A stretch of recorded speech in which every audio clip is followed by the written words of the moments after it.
Welcome to the ZimmCast, a program dedicated to bringing you what's new in agricultural marketing. The ZimmCast is the official podcast of AgWired and hosted by Chuck and Cindy Zimmerman. Hello and welcome to the ZimmCast. I'm Chuck Zimmerman. In this program, we're going to get a preview of the 2025 IFAJ Congress, which will be held in Kenya. After our preview, I'm going to add a most recent example of how you can make your news releases talk. More of that on the end. So let's get started. I have Steve Werblow. He's IFAJ president. And I also have Aghan Daniel with MESHA, the organization that's coordinating the Congress. So let's get started with Steve. First of all, Steve, tell me a little bit about what you do. Sure. So, Chuck, I'm a freelance agricultural writer and photographer based in Oregon, a longtime member of the Ag Communicators Network, and also have the honor of serving as president of the International Federation of Agricultural Journalists, or IFAJ. I have had the opportunity, as you, to go to a number of these Congress events, and we've got another one coming up here. So that's what we really want to talk about here, is the one that's going to be taking place this year. And maybe we could just start out with when is it, where is it, and maybe a little bit about the theme for the Congress this year. Sure. So this year's Congress is really exciting. It's our first Congress in Kenya in the 70-year history of the organization. So we're going to be meeting in Nairobi. We'll have meetings on the 14th of October, and then the Congress officially will be from the 15th through the 18th.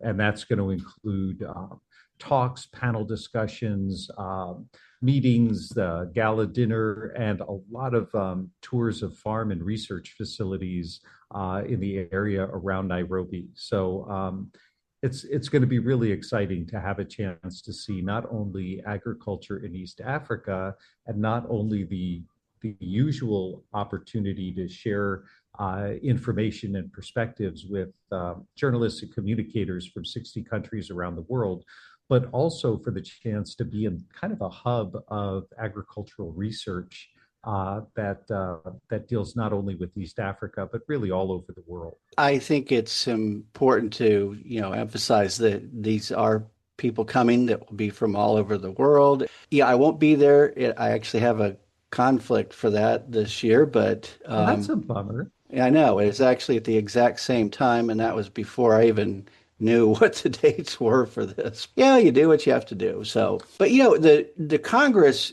kind of is in different sections, and like the first one, we have the boot camp, young leaders masterclass.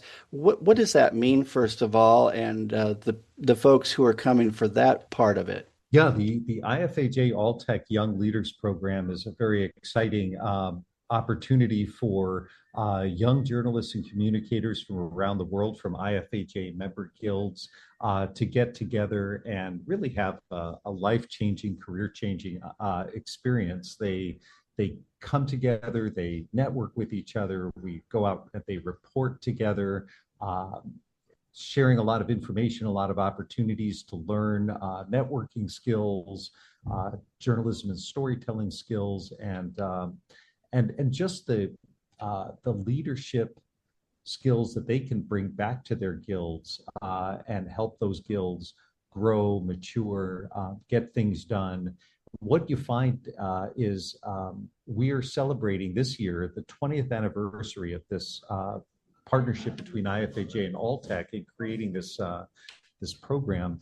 And when you look around at our executive meetings or our delegate assembly, and you realize, well over 100 people have been touched by this program over the past 20 years. And many of those people are sitting in that room representing their guilds on a global level now. So, we can see it in ACN members, Agricultural Communications Network here in the US. We see it in the Canadian Farm Writers Federation members north of the border. The people who've gone through this program and brought their skills and energy back home have really done profound things for their organizations, and many of them have gone on to lead their guilds and to become leaders in IFAJ. Absolutely. Kudos to Alltech for supporting this. Let's talk about the business side of things here. We have a lot of work that has to be done there, I guess, in a day. What kind of work do you actually do when you're at a Congress? Well, there's the business of IFAJ, right? Keeping a global organization running, and we work, on a pretty shoestring budget. We operate lean, and we try to get a lot done for our members. So we'll have committee meetings. We'll have the meeting of the executive, which is sort of the governing organization where each of our 60-member guilds are represented on the executive. Then we'll go into our delegate assembly where we'll have, about 120, 140 people in the room representing the entire membership of the organization. And that's where we get the business of the organization done. So that's keeping the doors open, but also looking for opportunities to put members in touch with stories, to create chances for people to go cover trade shows and events and news around the world. And so we'll do that. That'll be the first real day of Congress. Then we roll into the Congress activities, and those are much more involved in trying to put people in touch with those stories that are happening, especially in our host countries. So every year Congress is held in a different country, and that guild hosts Congress. So in this case, it's MESHA, which is the Media for Environment, Science, Health, and Agriculture. And they've been organizing this. They've been pulling the sponsorships together, working with the Kenyan government, working with the NGOs, the non-governmental organizations that will be hosting a lot of the tours. So they're pulling that all together. We'll get a chance to take a look at what's happening in their agricultural systems, and also give ourselves a chance to network with each other, to learn from each other, to provide that inspiration that we provide to each other when you get in a room. And Chuck, you've been there many, many times. You know how Congress, sends you home with a bunch of great ideas and a lot of energy to go out and serve our audiences as best we can. Another aspect that's really fascinating are the field tours that we do. And this is where we get to go out on the farms. And as I've learned, and we all have, that when you are talking to farmers, I don't care if it's New Zealand or if it's here in the United States, it seems like they all kind of have some of the same concerns. And it's fascinating to see things are very similar to what we do here in the United States. Absolutely. And I think we're going to see that in Kenya in a big way, because Kenyan farmers have many of the same issues and concerns that we do here in North America, right? There's an element of the agricultural system that is dedicated to feeding the country. How do we feed our neighbors? How do we put food on the table? How do we make sure that it's nutritious and it's safe? So they're working on those levels, but Kenya has a really exciting export market. So like when my family and we lived in Britain for a year, and you'd go to the grocery store and a lot of the vegetables came from Kenya. You'd see flowers. They have a massive flower industry that's, in fact, in the US, we get quite a bit of floral business that comes in from Kenya as well as from South America. And so they have export issues, they have trade issues of currency, issues of harmonizing regulations. So they're dealing with a lot of the same kinds of things that we are. On top of that, you have other issues like the conditions are changing. Growing seasons are moving around the calendar a bit. Varieties they're constantly in search of varieties for all their crops that are going to fit the markets, that are going to fit the season, that are going to fit the demands that their customers have, whether they're domestic or foreign. And then on top of all of that, you get the the wildlife there. And so you have this fascinating, and I mean, Chuck, you're of the same vintage I am. You know, you probably grew up like I did, watching Wild Kingdom and all of that Marlon Perkins action in the savannah, and that's happening right on top of their beef industry, on top of their cattle industry, dairy cattle industry, on top of uh, the land use that they're trying to engage in. So in addition to Phytophthora and stripe rust and fall armyworm, they've got elephants and they got zebras and they've got grazing animals to deal with. And it's a really fascinating juxtaposition. That's the kind of thing that I just grew up never thinking I'd get to see in real life, and it's all going to be right there for us in Kenya. We have great receptions where everybody can get together and network, but we have this a pretty unique one for our final one. And tell us a little bit about that one, because we have this thing calling handing over the flag. Tell me a little bit about what that is and what it means this year.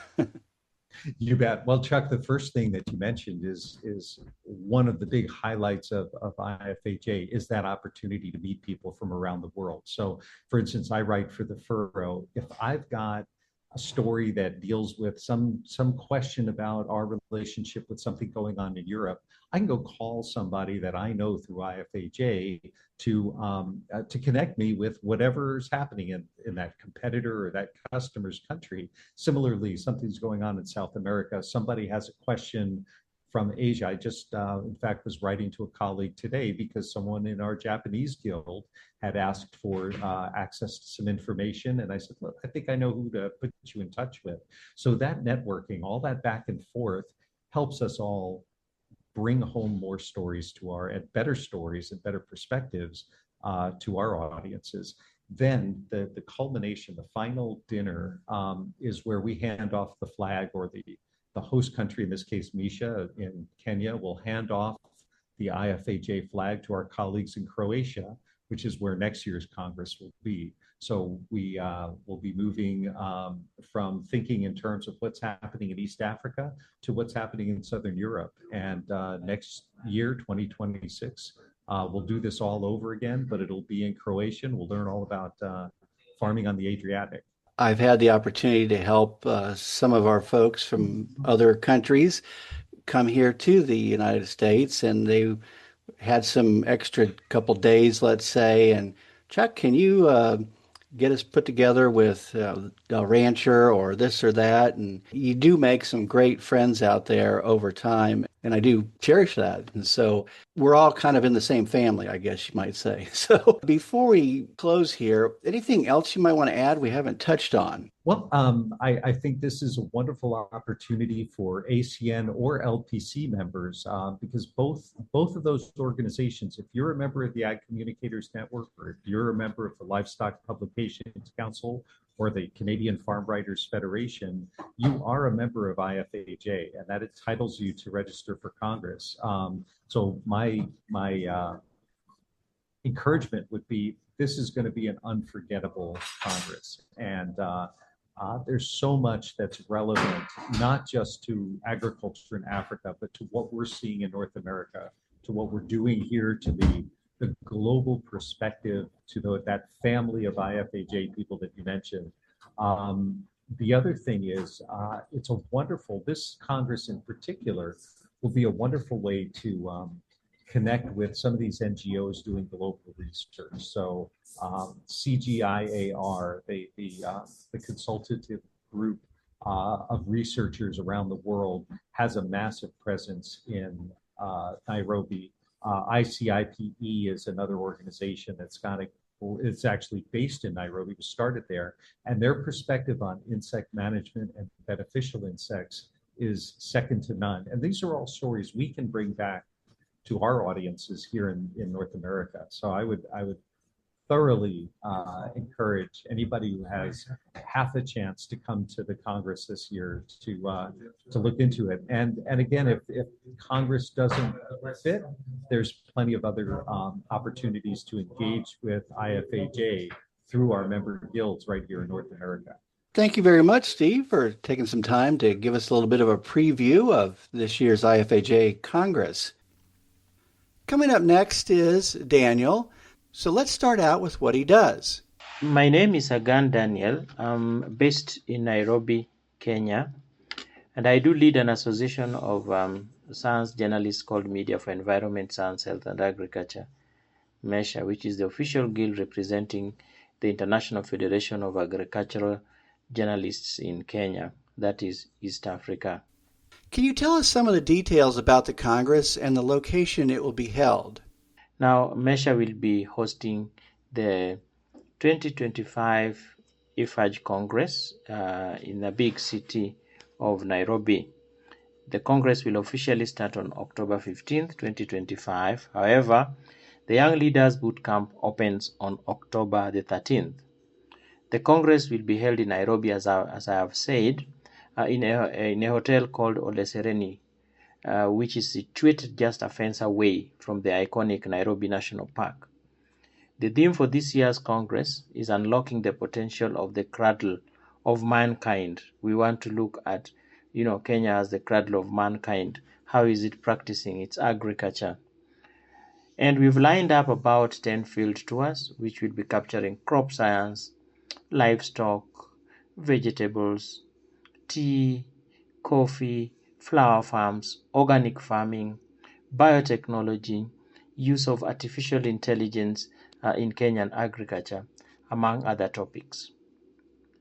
Now, it is also important to note that we will have the boot camp, which starts on October the 13th to 15th. So who can register and attend the Congress? Then, who then can register and attend the Congress? In Kenya, we will allow any journalist and communication officer who handles agricultural issues to register and attend the Congress. They only have to prove that they actually do so, regardless of whether they are IFAJ members or not. How do you register for the Congress? An interested delegate, anybody who is interested, should register online or through the early bird registration, and somebody can just visit meshascience.org, and there is a link there that will take you to the Congress registration and the Congress website. The early bird ends on October the 7th. Thereafter, on-site registration will be undertaken at the Congress venue from October the 12th to 15th, 2025, and the cost is $800 per delegate. That is for late registration. For early registration, it is $700, and that does not include accommodation or any other cost.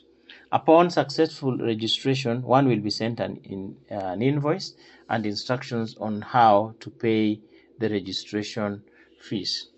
The Congress flag handover will be done on October 18th at the Ole Sereni Hotel, and we hope that we will give it to Croatia, who will be the next Congress host in 2026. Thank you. Daniel and his organization will certainly have a variety of interesting places to see, and of course, talk to ag journalists from around the world. And if you haven't attended an IFAJ Congress, again, I'll just say I can't recommend it enough. So before I close, I'm including an interview with Performance Nutrition. The company had us distribute a news release for them on our Ag Newswire service, and we worked with them on an interview to add a voice to their message. We're getting more requests for this. Here is the interview, and you can find the full release on agnewswire.com. I am visiting with Chris Underwood with Performance Nutrition. And Chris, first of all, just go ahead and tell me your name and what you do for the company. I'm Dr. Chris Underwood. I'm the Innovation and Business Development Manager for Performance Nutrition. My task is to carry out expansion of our business over toward the Midwest and Western United States, and also to bring new and innovative technologies to Performance Nutrition just based on my previous experiences at other companies. Can you tell us about performance nutrition for people who just may not be very familiar with you? Performance Nutrition was established in 1999 as a producer of specialty solutions for agriculture, turf and ornamental, and seed treatment markets. Our brands are certainly well known in the turf and ornamental markets, and historically, that's where we're often focused. We sold products for ag applications all along, as well as in select regions of the United States, but only more recently started expanding our presence in product formulations to specifically support the row crop, specialty ag, and seed treatment needs across North America. We offer an extensive portfolio of technologies for leaf, soil, and seed. Our products range from multiple product lines of biostimulants, such as free L-form amino acids, humics and fulvic acids, and some kelp-based plant extracts to blends, to a number of plant nutrition platforms offering combinations of nutrients, dual chelated micronutrients, and foliar fertilizers to blends, to unique lines of plant growth regulators, soil microbes, soil inoculants, and polymer adjuvants. As you can see, we offer quite a bit of different technologies. Do you have some news for us with performance nutrition about it, how it is growing? Yes. So in 2024, Performance Nutrition was purchased by Valuedor Products and its private equity owners. With that came an infusion in investment and a renewed focus on growth and new product innovation. This company-wide recommitment to innovation and some exciting growth plans is primarily why I joined the company 7 months ago. So far in 2025, we've already introduced multiple new amino acid and adjuvant products formulated specifically for the ag markets, with more innovations coming soon. We've also just expanded our urea phosphate-based fertilizer platform for the ag markets, which I am very excited about. We're also expanding geographically and recently have added multiple new sales partners and distributors to service crop growers across North America. As you can see, we are in a boom cycle of expansion. So what are some of the targets for your products? We offer a wide array of products across all crops and soil types.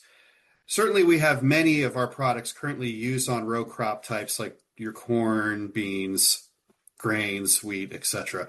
But we also have quite a few loyal growers in the specialty market for leafy greens, vegetables, tree fruits, nuts, and berries as well. Since we're a technology-driven company, we're focused on offering specialty products and unique formulations.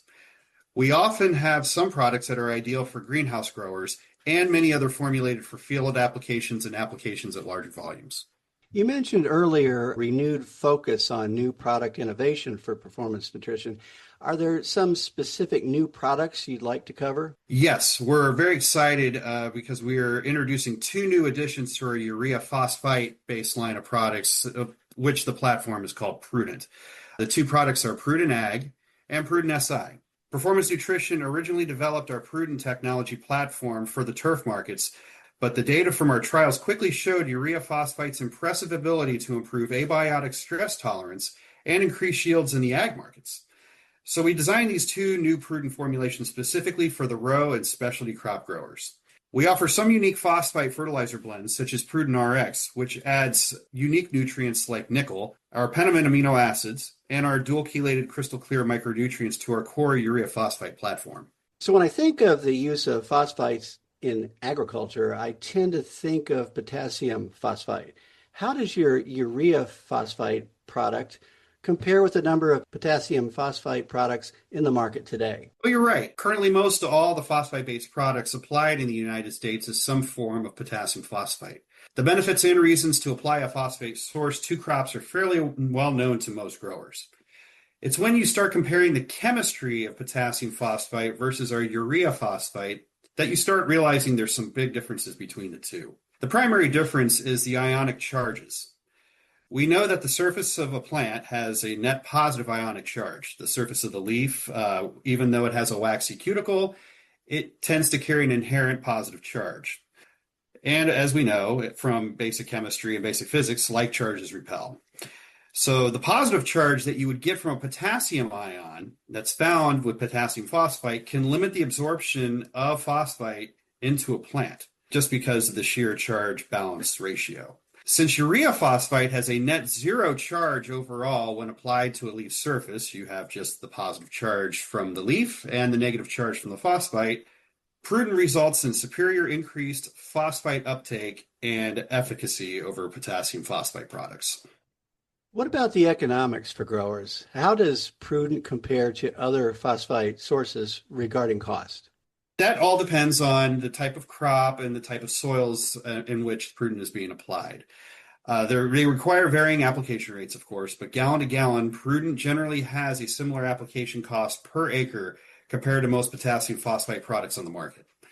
It's when you start factoring in the differences when it comes to plant vigor and stress tolerance and the overall impact to resulting yields, that's where the economics starts looking different very quickly for most growers at during harvest time.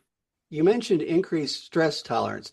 That's always a hot topic for field growers these days. Can you expand upon that a little bit? All of our Prudent products deliver a readily available source of phosphate with high uptake rates that stimulate key pathways that support a plant's natural defense mechanism. With increased overall healthier plants, Prudent helps crops retain more water and withstand abiotic stresses, including drought tolerance.